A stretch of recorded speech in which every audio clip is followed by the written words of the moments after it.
fracturas.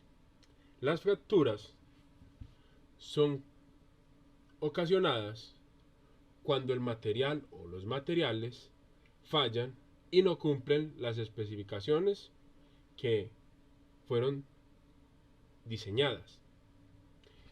En la ingeniería y en la industria en general, cuando estas fallas pasan, muchas veces pueden causar unas catástrofes que involucran vidas humanas. Si un barco, en la historia hemos escuchado todos el Titanic, falló cuando se chocó con un iceberg, pero en la actualidad pues ha habido diferentes barcos que han fallado porque los materiales no cumplieron sus especificaciones. ¿Y a qué se deben las fracturas?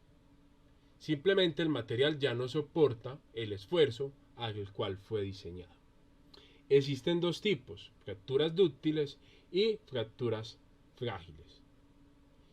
Las fracturas dúctiles tienen que ver con materiales que van a empezar a deformarse dúctilmente hasta que se rompan. Los frágiles se van a romper de inmediato. ¿Listo? La manera de propagación de uno es lenta y la otra es muy rápida. ¿Listo? En el caso de las frágiles, no se apriesa, no se ve la grieta o no se alcanzan a ver las grietas hasta que es demasiado tarde. Es una velocidad tan alta que se van a romper de una manera muy acelerada. En el caso de los dúctiles, la deformación es plástica. Va a aparecer primero una pequeña deformación, un cuellito, van a aparecer unas pequeñas grietas, ¿cierto? La grieta va a aumentar, va a llegar un momento que esa grieta va a ser tan grande que ya el material no soporta eso. El mayor esfuerzo normalmente se da a 45 grados respecto al eje de tracción. Las fracturas se dan en esa dirección o en esa dirección. ¿Listo? Por ejemplo, si vemos acá, esta sería la probeta y tenemos estas figuras. Esta sería una fractura de qué tipo? Una fractura frágil, se rompe inmediatamente. Estas fracturas que vemos acá, la B y la C, son fracturas dúctiles. El material se empieza a deformar y va a llegar un momento donde falla. Entonces miren cómo sería una fractura frágil y cómo se da todo el proceso de una fractura dúctil. Existen otras, por ejemplo, de cizalla o de corte. Es otra manera de hacer que un material se fracture o se dañe. ¿Listo? Aquí podemos ver cómo se vería en un microscopio la fractura frágil y la fractura dúctil. Miren que los materiales se cortan o se ven de unas maneras totalmente diferentes. ¿Listo? Aquí podríamos ver cómo sería el ensayo de tracción. Tenemos la probeta original y a medida que vamos aplicando el esfuerzo, vean que la probeta se va haciendo más delgadita hasta que se rompe aquí en el esfuerzo de ruptura. ¿Listo? ¿Por qué pasa esto? Porque la disminución de la sección transversal, ¿cierto? Una vez que se alcanza el esfuerzo máximo, como el área es tan pequeña, ya no necesito hacer un esfuerzo mayor, porque el área es mucho más pequeña. Y esto va a ser lo necesario para que el material falle. ¿Listo? Es la reducción del área lo que hace que al final empiece a fallar el material. Obviamente que las grietas y demás son las que contribuyeron al proceso inicial. ¿Listo? Entonces tenemos unas ecuaciones que tienen en cuenta esto. Nosotros habíamos visto que esfuerzo es igual a fuerza sobre área, pero consideramos que el área era igual. Esta fórmula que lo que va a tener en cuenta es que puedo medir el área permanentemente. Cada instante el área cambia, se hace más pequeña. Y yo voy a medir esa área. Entonces existe una fórmula, un esfuerzo real y un esfuerzo ingenieril, ¿cierto?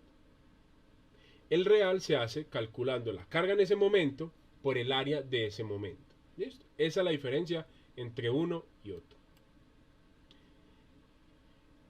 ¿Qué más tenemos? Aparte de lo que hemos visto de fracturas, los ensayos a compresión. Tiene el mismo comportamiento, la misma máquina, pero más grande, que un esfuerzo de tracción. Lo único que vamos a hacer es comprimir la muestra, ¿cierto?, para obtener los resultados. Esto sería ya una fractura de una muestra de concreto, ¿sí? Esta es la máquina que tenemos acá. Cuando hablamos de propiedades del concreto, lo que más nos interesa es la resistencia a la compresión. No se habla de tracción en el concreto porque es muy mala. Sin embargo, hay unas condiciones o condicionantes para hacer estos ensayos.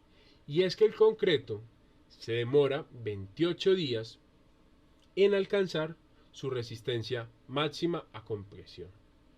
Sin embargo, sería muy tedioso siempre esperar los 28 días para hacer los ensayos.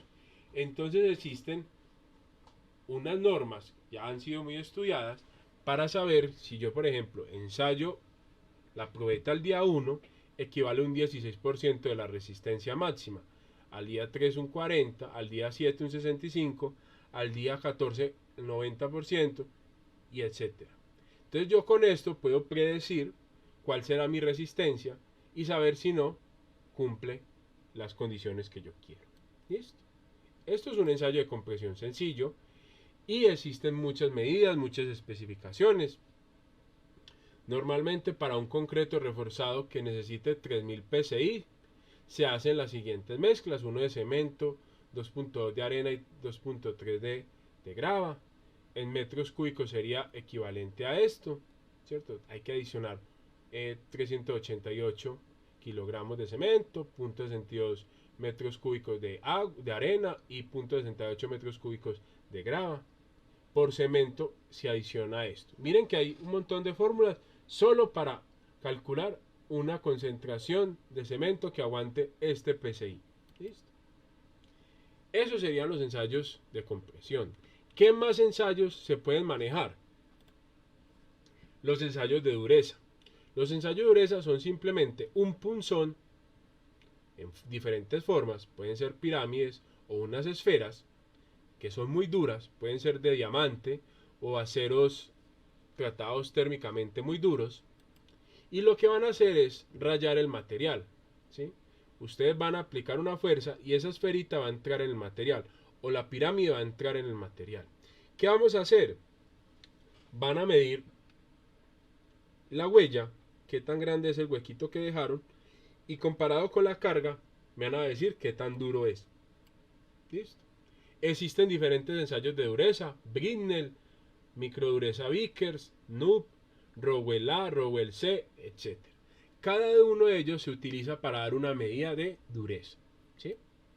¿Qué tan duro es el material? Ensayos de flexión. Es una medida normalmente que se utiliza para saber, por ejemplo, si una viga o una losa de concreto no reforzada soporta la carga.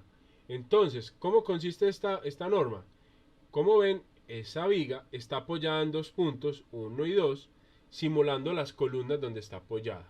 Y en la mitad vamos a aplicar una carga, simulando el peso que tendría la losa. Eso nos va a decir cuánto aguanta el material. La norma que se utiliza es la CTM C880. Resistencia al impacto, ensayo Charpy. Simplemente es dejar caer un punzón a un material a alta velocidad y ver cómo se rompe el material. Eso me dice cuánta resistencia al impacto tiene. ¿Listo? Entonces aquí podemos ver el mecanismo, la máquina, ¿cierto?